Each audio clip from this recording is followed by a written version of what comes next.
একটা মারাত্মক ভাইরাসের নিরাময় খুঁজতে গিয়ে একজন বিজ্ঞানী এমন একটা মৃত্যুর বৃষ্টি তৈরি করেন যে মানুষ ভিজে যাওয়ার পর যন্ত্রণায় মারা যেতে শুরু করে। এমনকি এক রাতেই শহরটি মানচিত্র থেকেই মুছে যায়। যখন এইসব শুরু হয় তখন সিমন নামের একটা মেয়ে ডেনমার্কের একটা বিশ্ববিদ্যালয়ে পরীক্ষার জন্য তাড়াহুড়ো করে যাচ্ছিল, কিন্তু হঠাৎ তার বাবা ফ্রেডরিক সেখানে এসে তাকে জোর করে গাড়িতে বসিয়ে দেন।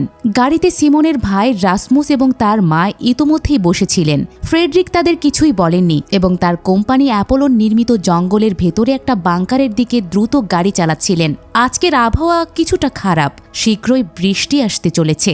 ইতিমধ্যে ফ্রেডরিকের দ্রুত গতির কারণে কিছু গাড়ির দুর্ঘটনাও ঘটে যায়, যার ফলে সামনের রাস্তা বন্ধ হয়ে যায়। তখন সবাই ফ্রেডরিককে কিছু বলতে যাচ্ছিল, কিন্তু ফ্রেডরিক এতই তাড়াহুড়োয় ছিলেন যে তিনি সাথে সাথে তার পরিবারকে গাড়ি থেকে নামিয়ে জঙ্গলের দিকে দৌড়াতে শুরু করেন, যেখানে সেই বাংকারটিও ছিল।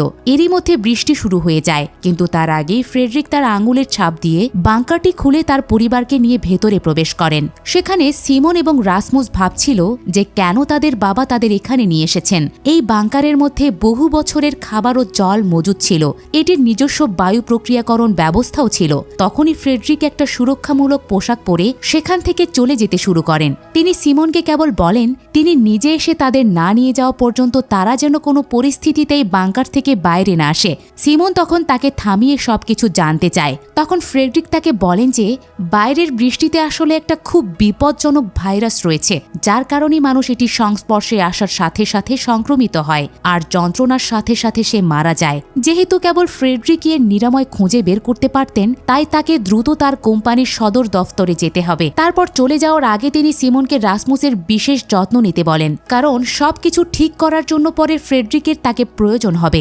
এখনও সিমন কিছুই বুঝে উঠতে পারছিল না, কিন্তু ততক্ষণে ফ্রেডরিক সেখান থেকে চলে যান।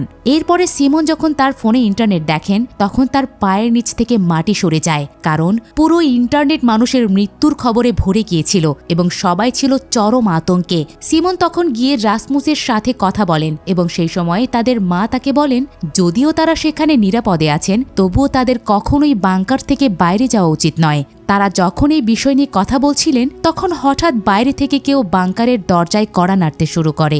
তখন রাসমুস ভাবেন যে হয়তো ফ্রেডরিক এসেছেন, তাই তিনি তার মায়ের বারণ সত্ত্বেও বাংকারের দরজা খুলে দেন।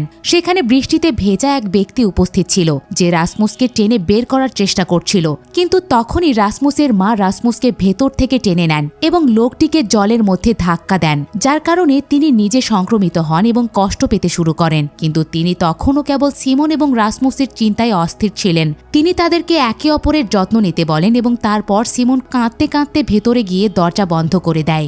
সেখানে তিনি ফ্রেডরিককে ফোন করার চেষ্টা করছিলেন, কিন্তু তার ফোন ফ্রেডরিকের ফোনের সাথে সংযুক্ত হয় না, যার কারণে তিনি আরও হতাশ হয়ে পড়েন। কিন্তু তখন তার মনে পড়ে যায় ফ্রেডরিক তাকে বলেছিলেন যে রাসমুসের সামনে স্বাভাবিক অভিনয় করতে। তাই কোনো মতে নিজেকে সামলিয়ে সিমন বাংকারের সিস্টেমগুলি পরীক্ষা করেন এবং জানতে পারেন তাদের শহরে অ্যাপোলন কোম্পানি দ্বারা নির্মিত এরকম আরও অনেক বাংকার রয়েছে। তখন সিমন সেই বাংকারগুলির সাথেও যোগাযোগ করার চেষ্টা করেন, কিন্তু কোনো লাভ হয় না। তখন আরও জিনিস খুঁজতে খুঁজতে তারা একটা রেডিও খুঁজে পায়, যার সাহায্যে সিমন এমন একজনের সাথে যোগাযোগ করেন যিনি নিজে তার বাড়ির বেসমেন্টে লুকিয়েছিলেন, কারণ বাইরের পরিস্থিতি খুবই খারাপ ছিল। কিছু মানুষের জীবন বাঁচানোর জন্য তাদের কাছাকাছি একটা হসপিটালে স্থানান্তরিত করা হচ্ছিল, যাতে মানব জাতিকে বাঁচানো যায়। এইসব জানার পর সিমন তাকে ফ্রেডরিকের নম্বর দেন এবং তাকে ফ্রেডরিকের সাথে যোগাযোগ করার চেষ্টা করতে বলেন, কিন্তু সেই ব্যক্তির প্রচেষ্টা সত্ত্বেও তিনি ফ্রেডরিকের সাথে কোনো যোগাযোগ করতে পারেন না। তার মনে হয়েছিল যে হয়তো ফ্রেডরিকও মারা গিয়েছেন,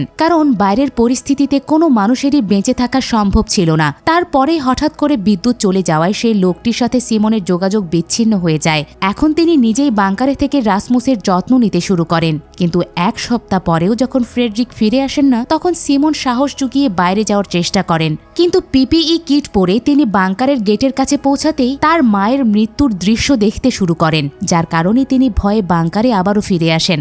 রাসমুস নিজেও তাকে বাইরে পাঠাতে চাইতেন না, না, কারণ ছোট বয়সে তিনি বুঝেছিলেন যে বাইরে সত্যিই কিছু বিপদ রয়েছে।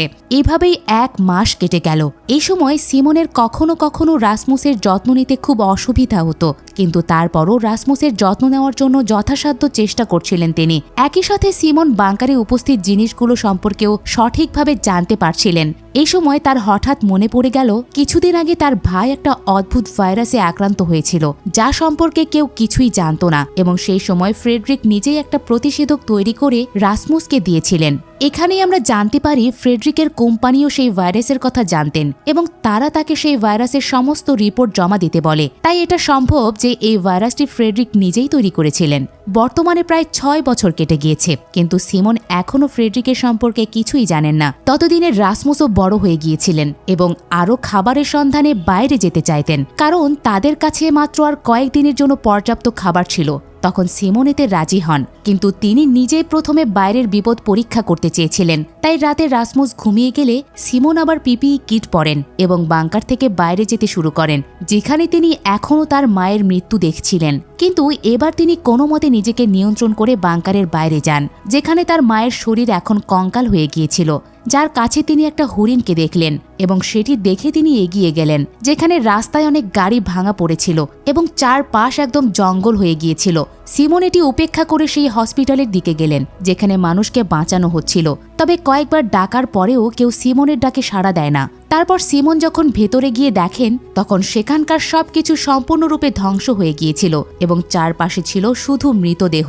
তখন হঠাৎ সিমনের সামনে একটা নেকড়ে উপস্থিত হয় এবং নিজের জীবন বাঁচাতে তিনি একটা কাছাকাছি ঘরে গিয়ে লুকিয়ে পড়েন। কিছুক্ষণ পর তিনি বাংকারে ফিরে আসেন। সেখানে তিনি রাসমুসকে সব বলেন যে বাইরের পরিস্থিতি সত্যিই খুব খারাপ এবং যদি তাদের জীবন বাঁচাতে বাইরে যেতে হয় তবে তাদের শহরের অন্য কোনো বাংকারে যেতে হবে, যা এই বাংকারের মতো করেই তৈরি। তখন রাসমুসও পরের দিন সিমনের সাথে বাংকার খুঁজতে বাইরে যাওয়ার সিদ্ধান্ত নেন এবং প্ল্যান তৈরি করে দুজনে ঘুমিয়ে পড়েন। কিন্তু ঘুমের মধ্যে হঠাৎ বাংকারের ভেতর অক্সিজেনের মাত্রা উল্লেখযোগ্যভাবে কমতে শুরু করে। তারা কেউই এ ব্যাপারে জানত না এবং এক পর্যায়ে অক্সিজেনের অভাবে সিমন জ্ঞান হারিয়ে ফেলেন। কিন্তু ভাগ্যক্রমে অ্যালার্মের কারণে রাসমুসের সময় মতো ঘুম ভেঙে যায়। তাই তিনি সাথে সাথে সিমনকে তুলে নেন এবং দ্রুত বাংকার থেকে বাইরে যান। এখন তারা পিপিই কিট ছাড়াই বাংকারের বাইরে পৌঁছেছিলেন, তবে তারা কোনো সমস্যার সম্মুখীন হননি, যার অর্থ এত সময় পরে তিনি স্যুট ছাড়াই বাইরে বেঁচে থাকতে পারতেন। তখন হঠাৎ কিছু লোক এসে তাদের দুজনকে বন্দুকের মুখে ধরে নিয়ে যায়, আর সেই লোকগুলো আগে সিমনকে বাইরে দেখেছিল।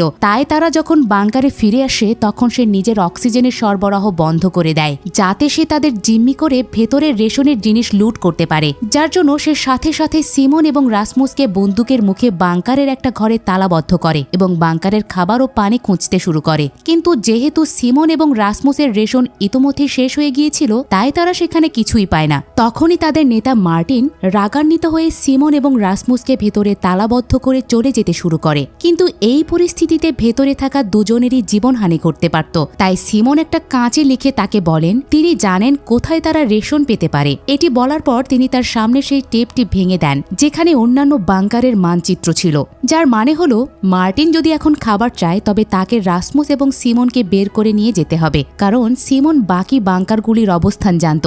মার্টিন তখন সিমনের দিকে তাকান এবং একটা মহিলার বিশ্বাসঘাতকতার সময়টি মনে করতে শুরু করেন। সেই সময় মার্টিন একজন সৈনিক ছিলেন, একটা সেতুর উপর থাকার এবং মানুষকে পার হতে বাধা দেওয়ার দায়িত্ব পেয়েছিলেন, যাতে সংক্রমণ সেই শহর থেকে বাইরে ছড়িয়ে পড়তে না পারে। কিন্তু একদিন ডিউটিতে থাকাকালীন তিনি দেখেন এক মহিলা তার শিশুকে হাতে নিয়ে সেতুর নিচ দিয়ে অন্যদিকে যাচ্ছেন। মার্টিন কয়েকবার তার আশেপাশে গুলি ছুড়ে তাকে থামানোর চেষ্টা করেন, কিন্তু মহিলা কোনো ভয় ছাড়াই শহরের দিকে চলে যান এবং মার্টিন তার প্রতি দয়া দেখিয়ে কিছুই করেন না। কিন্তু তখনই তার সঙ্গীরা সাথে সাথে তাকে কাছাকাছি একটা তাঁবুতে ডাকেন, যেখানে তারা থাকছিল।